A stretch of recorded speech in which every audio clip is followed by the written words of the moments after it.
um alerta severo agora, atual, para chuvas ainda mais fortes. A gente vai conversar nesse momento ao vivo com o Tenente Elias Cristóvão, do Corpo de Bombeiros de Minas Gerais, que tem as informações e as atualizações. Bom dia, Tenente. Onde é que o senhor está? Conte pra gente aí uma atualização no número de mortos, desaparecidos também. Seja bem-vindo ao nosso Morning Show. Muito obrigado, bom dia a todos, bom dia aos telespectadores. Hoje nós estamos aqui nessa frente, na região do Parque Banier, onde nós tivemos um encontro de 14 óbitos e ainda temos 7 desaparecidos. Estamos trabalhando aqui em frente com o apoio de voluntários, Corpo de Bombeiros Militar, Polícia Militar e Defesa Civil atuando. Além disso, temos outras 5 frentes de trabalho em que nós estamos na busca de outros 6 desaparecidos no total, atuando com segurança. Agora, neste momento, a gente está com o início de uma chuva leve e o monitoramento a todo instante para evitar uma possível vitimização de quem está trabalhando na zona quente. Tenente, atualizando então o número, de 53 mortos até agora, 13 desaparecidos, 13 mil desabrigados, situação que se complica também pelo alerta de mais chuvas, A gente tem também informação que Minas Gerais é o estado com o maior número de cidades sob risco de desabamentos. Minas Gerais é também o estado que tem o maior número de municípios, 853 municípios, mas a gente olhando essa imagem aí, ao seu lado tem um prédio que está bem perto da encosta. Imagino que essa aí deve ser uma situação recorrente nessa região de Ubá, Juiz de Fora. Como é que vocês estão trabalhando com a população que ainda está vivendo nesses locais? Exatamente, nós estamos aqui no município de Juiz de Fora. Neste local aqui é o local onde a gente teve mais vítimas, mais desaparecidos, encontros de vítimas em óbito. E aqui, esse cenário que a gente encontra aqui, ele é semelhante no município todo, a região toda que está com risco geológico. Minas Gerais está em um alerta geológico severo, com risco grande.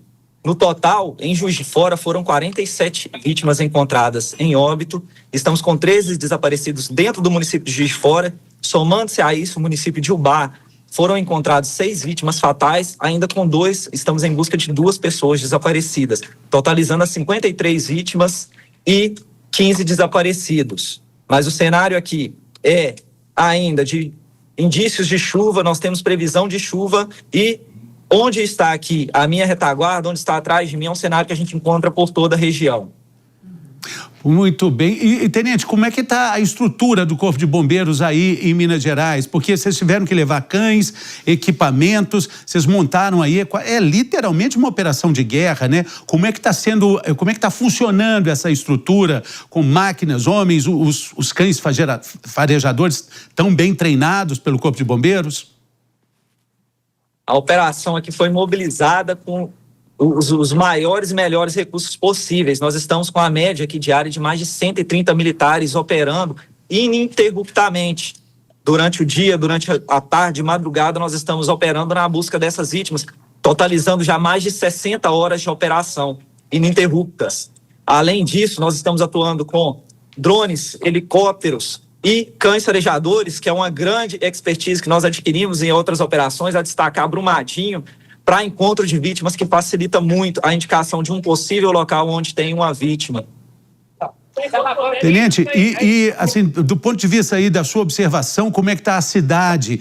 Tem uma declaração da prefeita dizendo que, a princípio, ela não sabe nem como começar a reconstruir a cidade de Juiz de Fora, uma das mais importantes de Minas Gerais. O senhor percebe isso no dia a dia? A cidade inteira está mobilizada por causa dessa enorme tragédia?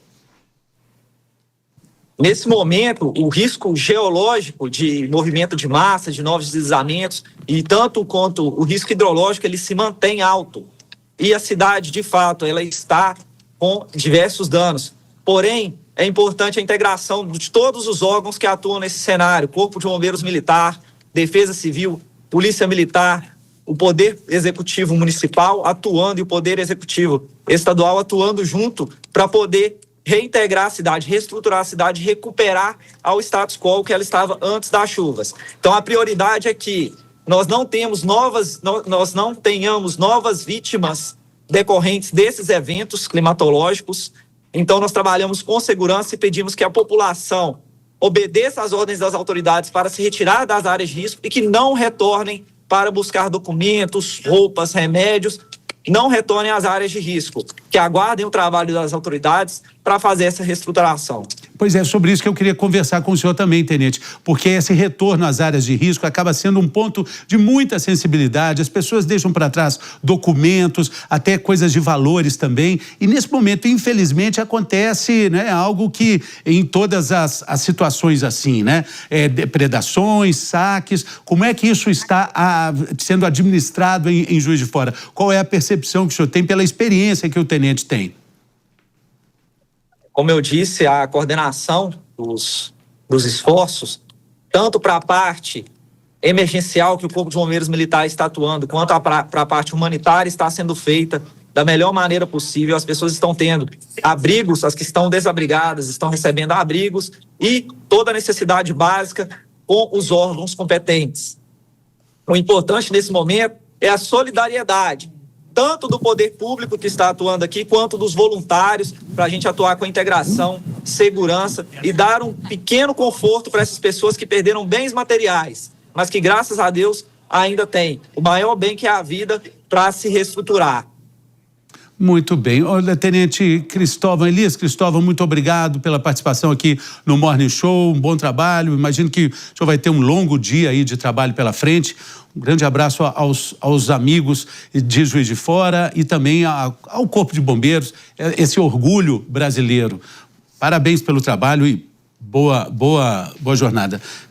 Algum comentário aqui? Vocês querem? Tem um mineiro aqui, né? Que ontem só um minuto, tenente, porque ontem o Matheus falou uma coisa interessante sobre doações e a gente está vendo mobilizações em vários lugares do Brasil. O que de fato, o que você ia dizer sobre? Tenente, bom dia e primeiro parabéns pelo trabalho incansável do Corpo de Bombeiros de Minas Gerais, que infelizmente mais uma vez a gente tem uma tragédia com tantas perdas. E para as pessoas que querem ajudar, tenente, se eu puder orientar para onde direcionar ou onde buscar uma informação séria, correta, porque muita gente às vezes quer ajudar, mas infelizmente algumas poucas pessoas às vezes até se aproveitam para enganar e para às vezes pegar essa doação de forma indevida e também, né, mandar os itens corretos. Como que o senhor nos orienta nesse momento para poder ajudar quem está precisando? Esse momento é um momento que a sociedade se mostra solidária. E a gente está recebendo muitas ofertas de ajuda, muitas.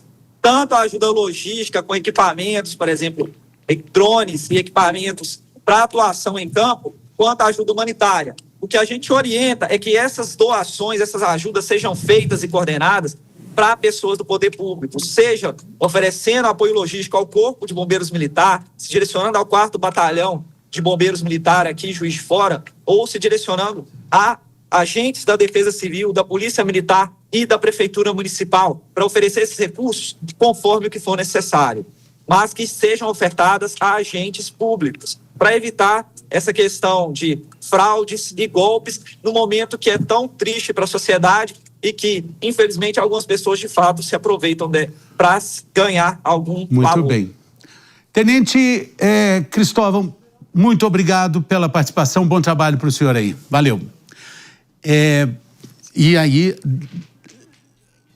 você estava nessa região, né, professora? Semana passada eu estava em Ubá e o Matheus tinha me mostrado uma casa desabando. Eu falei, nossa, tá desabando. Depois eu fui ver que eu estava em frente àquela casa. Eu tinha ido comprar uma geladeira, enfim. E passei por lá e lá tem um rio que estava sobre, né? Eu até comentei com o Matheus, eles colocaram umas madeiras para segurar, Fernando, e o rio levou tudo, desabou, então tá realmente uma catástrofe. A gente, se puder pedir, né, doação, eles estão precisando de alimentos, né, tá difícil chegar porque algumas pontes também foram afetadas na redondeza, não só ali em Juiz de Fora como Ubá, então a gente tem dificuldade até de acesso. Tem então, mais cidades na região afetadas. Isso. Né? Tem um supermercado em específico que tá recebendo roupas, porque as pessoas perderam tudo, né, gente, então aquelas coisas que são mais próximas de necessidade, não só dinheiro, mas em especial alimentos, né, água, e eles estão sem água também, alimentos, roupas. Então, se puderem procurar mercados ali que têm doações, a gente agradece, porque é nessa hora que a gente vê que a solidariedade faz realmente a diferença, né? E ele disse que tinha parado de fazer as buscas porque continuou chovendo, Fernando. Meu sogro mora, né, ali, e ontem ele disse que... Em Ubá? Meu sogro mora em Divinésia, fica a 15 quilômetros de Ubá, né? Só que é subida, então é serra, então sobe, porque não foi tão afetado. Mas ele disse, né, e isso é importantíssimo que a gente fale, que as chuvas continuaram. Então isso trouxe um óbice à continuidade do trabalho, porque colocava também em risco, como ele disse, as pessoas que estão à procura, né, dos corpos. E agora a gente vê que ainda existem desaparecidos, né, e que Deus possa confortar as famílias enlutadas e dar força para todo mundo se unir, porque é na união que a gente esperar poder público, né? Inclusive a prefeita de Ubá, segundo a reportagem do Bruno Pinheiro aqui da Jovem Pan ontem, tá até no site, caso vocês queiram acessar, ela recebeu ali 14 milhões e 3 milhões de emendas, né, que seriam destinadas, e as pessoas estão perguntando, cadê as emendas? E aí a gente volta até naquela sua pauta da corrupção. As pessoas estão incomodadas com a corrupção. A gente falou sobre isso ontem, nenhuma para infraestrutura, nenhuma. Região que sofre com tudo ali, né? Tem Ubá, tem Rio Pomba, tem Divinésia, tem Senador Firmino. Eu sou mineiro, né? Sou mineiro. E Ubá é terra de Ari Barroso, né? De um dos mineiros mais famosos do mundo, né? Compôs a Aquarela do Brasil, enfim, que é muito triste que a chuva dê uma trégua e que tudo se resolva da melhor forma possível. A gente embarca agora para o noticiário internacional.